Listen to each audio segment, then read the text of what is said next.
ஓம் நம சிவாய். வணக்கம். ஏங்க, நமக்கு மட்டும்தான் ஜாதகம் இருக்குங்களா?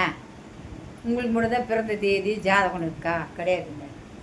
இந்த உலகத்தில் இருக்கிற ஒரு ஒரு நாட்டுக்கும் ஜாதகம் இருக்கான். ஒரு தனி மனிதனுக்கு எப்படி ஜாதகம் இருக்கோ அது மாதிரி தனி ஒரு ஒரு ஊருக்கு, ஒரு ஒரு நாட்டுக்கு, ஒரு ஒரு கண்டத்துக்கு இப்படி ஜாதகம் இருக்கான். அப்படி இருக்கிற ஜாதகப்படி தான் அந்தந்த நாட்டில் சம்பவங்கள் நடக்குமா. எனக்கு ரொம்ப கஷ்டமாக இருக்குதுங்க. இதெல்லாம் போக போக எப்படி மாறுனே தெரியல. சரி, இருக்கட்டும். அப்படி அங்கங்கே நடக்கிற சம்பவங்கள்லாம் பொறுத்து நான் அன்றைக்கி சொன்னேன்ல, இந்த நாட்டில் இது நடக்கும்னு சொன்னேன். நடந்துடுச்சா? ஒரு 6 months பிஃபோர் நான் போட்டிருந்தேன். இந்த நாட்டில் பூகம்பம் வரும், இந்த நாட்டில் எரிமலை வெடிக்கும், இந்த நாட்டில் சுனாமி வரும் அப்படின்னு நான் சொல்லியிருந்தேன். அதன்படி நடந்துருக்கு பாருங்கள் அப்படின்னு வெரிஃபிகேஷன் வேறு சொல்கிறாங்க. ஸோ இது என்ன பண்ணுறதுன்னே தெரியலங்க. நமக்கு என்னதான் போய் நடக்குதுன்னே தெரியல. இப்போ பாருங்கள், இப்போ ஒரு உயிர் தகவல். என்ன தகவல்னா, சென்னையில் பூகம்பம் வரப்போதான், சென்னையில் சுனாமி வரப்போதான், ரெண்டாவது சென்னையில் மேக வெடிப்பு வரப்போதான். இப்படி ஒரு வானிலை ஆராய்ச்சியாளர் சொல்லியிருக்கிறாருங்க. மேக வெடிப்பு வரப்போகுது, பெருமழை வரப்போகுது. ஓகே, ஏன்னா வானிலை ஆராய்ச்சி பண்ணுறாரு. அவர் சொல்கிறாருன்னா அதில் ஏதாவது ஒரு 1% 2% தப்பாக இருந்தாலும் மற்றது கரெக்டாக இருக்கலாம். ஆனால் நம்ம ஜாதகம் பார்க்குறவங்களும் இதே மாதிரி தான் சொல்கிறாங்க.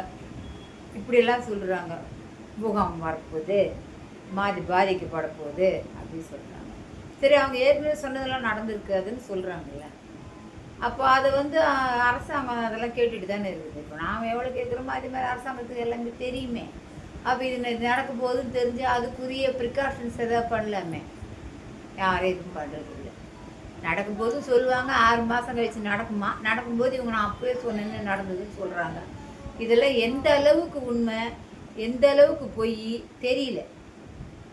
ஆனால் எல்லாருமே எல்லாமே இப்படியே சொல்லிக்கிட்டே இருக்கிறாங்க. நீங்கள் எதை வேணால் எடுத்து பாருங்கள். நம்ம ஊரை பற்றி சொல்லுவாங்க, உலகத்தை பற்றி சொல்லுவாங்க, தனித்தனி நாடுகளை பற்றி சொல்லுவாங்க, பெரும் தலைவர்களை பற்றி சொல்லுவாங்க. இவ்வளவெல்லாம் சொல்லிக்கிட்டே இருக்காங்க. ஆக முதல்ல யாருக்கு நேரம் சரியில்லை, யாருக்கு நேரம் சரி இருக்குன்னு தெரியவே இல்லை. இதில் வேறு கொடிய நோய் வரப்போதாங்க. இந்த நோய் மாதிரி வரப்போகுது சொல்லுங்க பார்க்கலாம். நம்மளுக்கு முன்ன கொரோனா, அந்த மாதிரி ஒரு நோய், பெரிய நோய் வரப்போதாம், கொடிய நோய் தாக்க போதாங்க. இதில் ஒரு பெரிய ஜாதகம் பார்க்குறவர் சொல்லியிருக்காரு, 2031 வரைக்கும் நம்மளுக்கு அழிவு காலம், உலகத்துக்கு அழிவு காலம் நெருங்கிச்சுன்னு சொல்கிறார். அப்போ என்ன தான் பண்ணுறதுன்னு ஒன்றுமே புரியல. இப்படி இவங்க சொல்லியே நம்ம வாழ்கின்ற வாழ்க்கையில் நம்ம சந்தோஷமாக வாழ முடியாமல். இப்போ மனிதன் நம்ம எல்லாம் பிறந்தோம்னா ஒரு நாள் இருந்து தான் போக போகிறோம். அதுவும் வாஸ்தவமான உண்மை தானே. அதை நம்ம ஏற்றுக்கிட்டு தான் நான் ஆகணும். அது சொல்லுங்கள், நாம் ஏற்றுக்கிட்டு தான் இருக்கிறோம். ஆனால் இவங்க இதெல்லாம் சொல்ல என்ன ஆகுதுன்னா, இதை இக்னோர் பண்ணிட்டு போயிட்டே இருக்கிறவங்க இருக்கிறாங்க. இப்போ சொல்கிறதெல்லாம் நடக்குதா, இது மாதிரிலாம் நடக்குமா? நடக்காது. சில பேர் என்ன மாதிரி நான் அப்படிதான் எதாவது படித்து பார்த்தா இது உண்மையாக இருக்குமோ, இது நடந்துருமோ, அப்படியா இப்படியா என்ன மாதிரி சில பேர் இருக்கீங்க. அப்போ இதெல்லாம் நம்ம யோசனை பண்ணுறோம், நடக்குமா? அப்போ நம்ம இதிலெல்லாம் மாட்டிப்போமா? கடவுளுக்கு என்னது இது சோதனை அப்படின்னு நினைக்கிறோம். ஸோ இதெல்லாம் இந்த மாதிரிலாம் போட வேண்டாம். ஏதோ ஒரு சாதாரண விஷயங்களை பற்றி பேசலாம், சாதாரணமாக நடப்புகளை பற்றி பேசலாம். இதெல்லாம் ரொம்ப உலகம் அழிஞ்சு போகுதுன்னு தெரிஞ்ச விஷயந்தான் அது.